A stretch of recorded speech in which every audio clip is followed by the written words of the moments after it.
Bonjour et bienvenue dans notre série de podcasts réalisée à l'occasion de la célébration des 190 ans de Blanchon Group. Un espace de discussion et d'échange dédié à l'innovation, à la recherche technologique et au développement durable. Aujourd'hui, nous accueillons deux experts, Jean Suillerot, responsable compte grand public, et Guillaume Abelaneda, responsable trade marketing, pour parler de l'innovation dans l'expérience client. L'expérience d'achat est la clé du succès des marques de bricolage. Quelles sont les tendances en la matière ? Alors, effectivement, on note que l'expérience d'achat est un processus complet et complexe qui comprend plusieurs phases. Pour une marque de bricolage en général, il est effectivement déterminant de comprendre les besoins du consommateur, d'analyser les différents comportements d'achat. Et il est important de noter que c'est particulièrement vrai dans le cadre d'un projet de bricolage. En effet, au-delà d'un résultat technique et d'une réponse précise à un besoin consommateur, le consommateur, l'habitant, va chercher à trouver une solution inspirante qui soit esthétique et décorative. C'est particulièrement vrai pour nos produits, peintures innovantes et vernis techniques. Le consommateur sera également attentif à la facilité de mise en œuvre, à la garantie de résultat et d'une manière plus récente, à la dimension éco-responsable de la solution qui sera retenue. En effet, le consommateur cherche à avoir un produit qui soit éco-conçu, avec des matières premières sûres et responsables, qui soient fabriquées de manière durable, à la fois pour garantir un habitat sain, mais qui ait aussi un impact positif sur les femmes et les hommes, ainsi que sur la planète. Alors là, on voit qu'il y a plusieurs phases dans ce parcours d'achat. Est-ce qu'il y a une phase qui est plus importante que les autres, selon toi ? Alors aujourd'hui, l'important, ça va être vraiment de s'adresser à l'ensemble des phases. C'est vrai que historiquement, un industriel, un distributeur également, cherchait à être particulièrement efficace, performant sur l'offre. Un prix, un produit et éventuellement une communication, un service associé en point de vente. Aujourd'hui, on sait que ce soit l'industriel, le distributeur, tous vont chercher à s'adresser à 360 degrés à destination du consommateur. C'est-à-dire qu'en amont de l'acte d'achat, on va d'abord chercher à faire rêver le consommateur, à l'inspirer. On parlait tout à l'heure de solutions esthétiques, solutions décoratives. Donc là, il y a tout un panel de solutions pour s'adresser au consommateur et le faire rêver. Ça va être tout ce qui s'appelle Instagram, Pinterest ou YouTube. Ça va être aussi la presse spécialisée, les émissions de déco. Et là, que ce soit l'industriel ou le distributeur, encore une fois, chacun va chercher à s'adresser directement au consommateur pour lui faire connaître les différentes solutions techniques, mais aussi décoratives et inspirantes. Ensuite, on a une phase, toujours en amont de l'acte d'achat, une phase d'apprentissage et de compréhension. Le consommateur va avoir besoin d'assimiler les différentes solutions qui lui sont proposées et il va apprendre et comprendre quelle est la solution la plus adaptée à son besoin, la manière de mettre en application et quel sera le résultat attendu. Ensuite, il va concevoir cette solution, donc en déterminant vraiment la solution qui est retenue et la manière de la mettre en œuvre. Et ensuite seulement, on passe à l'acte d'achat. Et là, l'acte d'achat, c'est, on le verra tout à l'heure, mais soit une solution très traditionnelle en point de vente physique, soit aujourd'hui avec tous les outils digitaux, e-commerce, marketplace qui s'offrent aux consommateurs. Et puis, cet acte d'achat, cette expérience d'achat n'est pas terminée. Après l'achat, il y a bien entendu la mise en œuvre et la réalisation du projet. Et là, on va le voir, le consommateur a différentes manières de pouvoir mettre en œuvre tout ça. Soit il va le faire de manière très indépendante par lui-même et éventuellement, il aura la possibilité de s'instruire et de rechercher la manière de mettre en œuvre sur des tutos, sur des conseils, notamment en point de vente ou sur le digital. Et puis après, il peut aussi décider de le faire de manière plus accompagnés avec, par exemple, des cours de bricolage qui peuvent être dispensés en point de vente ou par d'autres professionnels qui proposent ce type de service. Et puis après, pour le consommateur, c'est aussi la possibilité de choisir une solution totalement sous-traitée auprès d'un artisan. Et là, encore une fois, industriels, distributeurs proposent des solutions pour accompagner le consommateur.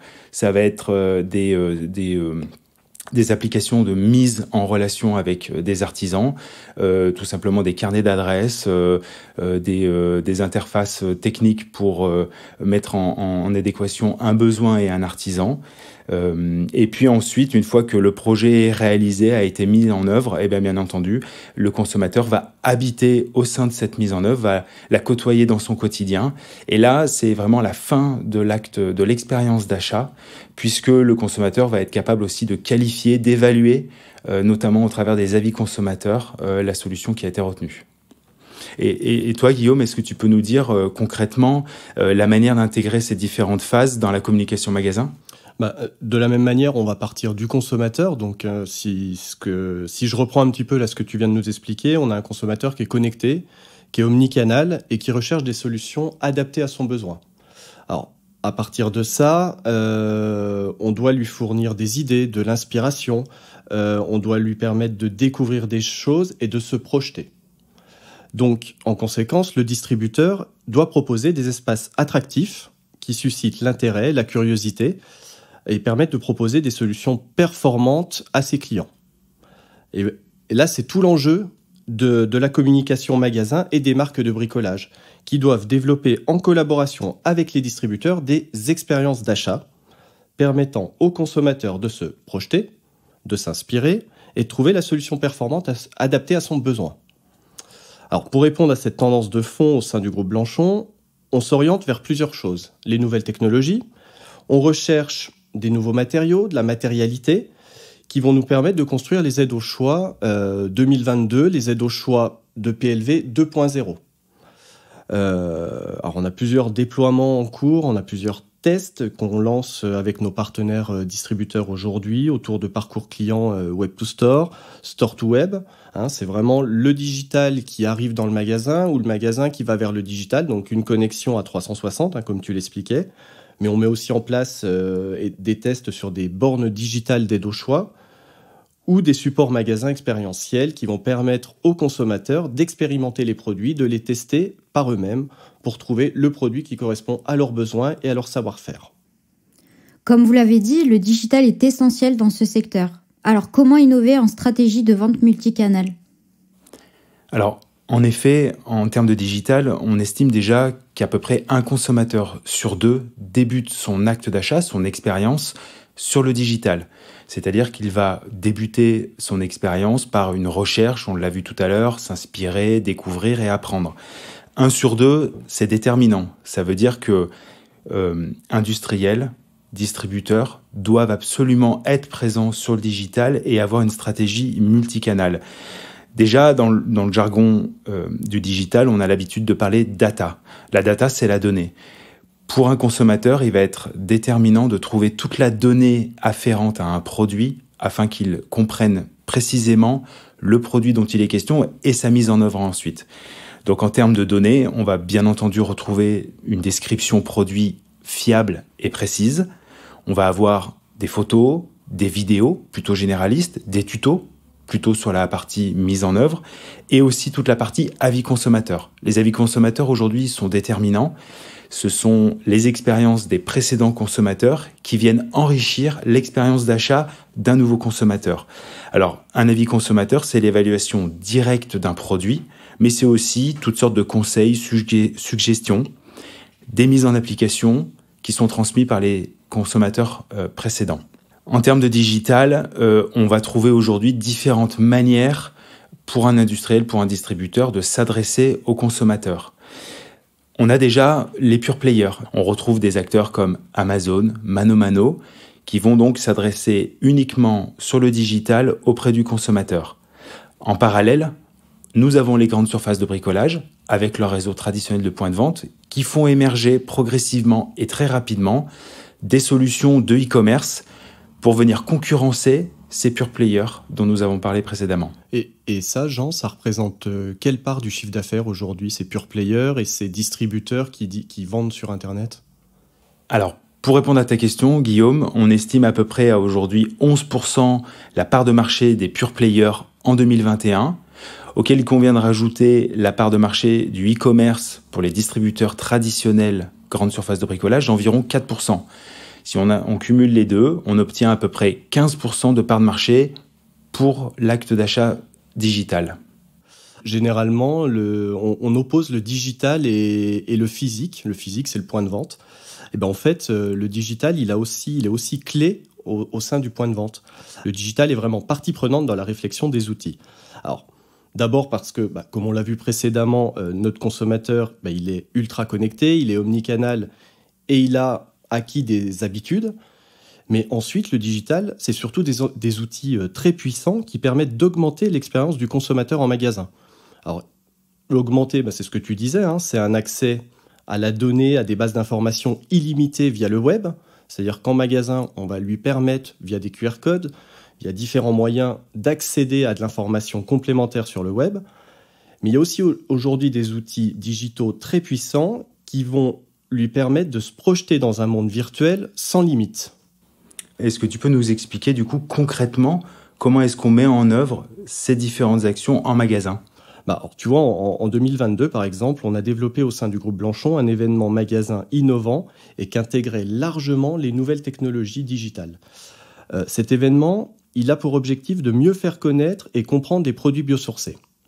Alors, lors de cet événement qui est installé dans les plus grands magasins de bricolage français tout au long de l'année 2022, le consommateur est invité à s'immerger dans un monde virtuel et pédagogique via un film de réalité virtuelle exclusivement développé pour la marque Saint-Hilor.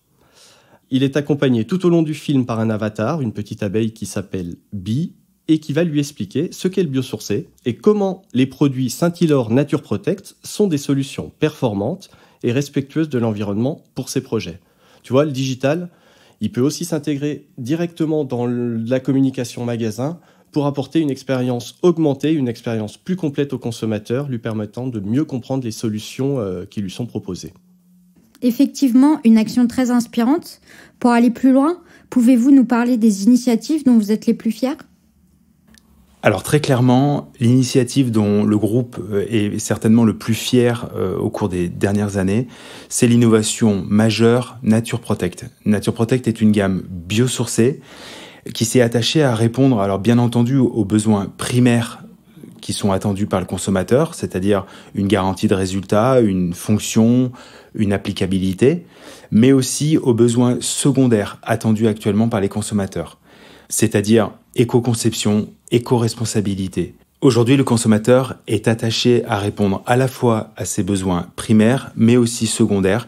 La dimension éco-responsable, la dimension éco-conception est déterminante aujourd'hui dans l'acte d'achat de nombreux consommateurs. Et c'est là où cette gamme biosourcée est à la fois précurseur sur le marché et novatrice, c'est-à-dire qu'elle s'attache à répondre aux préoccupations des industriels, des distributeurs et bien entendu des consommateurs, avec une offre qui est engagée, qui est reconnue, labellisée et certifiée. Et alors, justement, là, tu parles d'une offre labellisée, certifiée. Est-ce qu'il y a des organismes qui ont justement certifié cette gamme, des organismes extérieurs au groupe Blanchon ? Alors oui, bien entendu, je parlais d'une offre biosourcée. Tout d'abord, il faut savoir que l'offre biosourcée doit répondre à une norme, la norme 16640, qui est encadrée par le gouvernement français et qui vient légiférer autour du biosourcé. Donc ça, c'est la première norme à laquelle nous avons dû répondre. Et ensuite, nous avons travaillé une offre qui soit labellisée. Tout d'abord, l'écolabel, qui est maintenant connu, puisque c'est un label qui est transversal sur différentes activités professionnelles et qui est reconnu par le consommateur.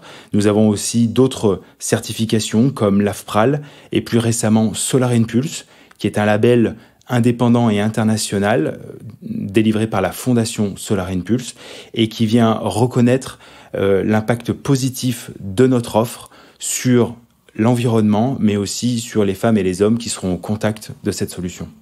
D'accord, donc on est sur une véritable innovation, à la fois des produits performants qui répondent aux besoins du consommateur et des produits qui s'inscrivent dans une protection de la planète et de l'être humain dans sa globalité avec Nature Protect. Alors, Moi, l'initiative, j'ai envie de dire, dont on est la plus fière au niveau communication magasin, elle est aussi autour de cette gamme Nature Protect. Lorsqu'on lance une innovation telle que cette gamme, il y a plusieurs enjeux à prendre en compte pour qu'elle puisse performer en magasin. Le premier, c'est de développer sa notoriété pour la faire connaître.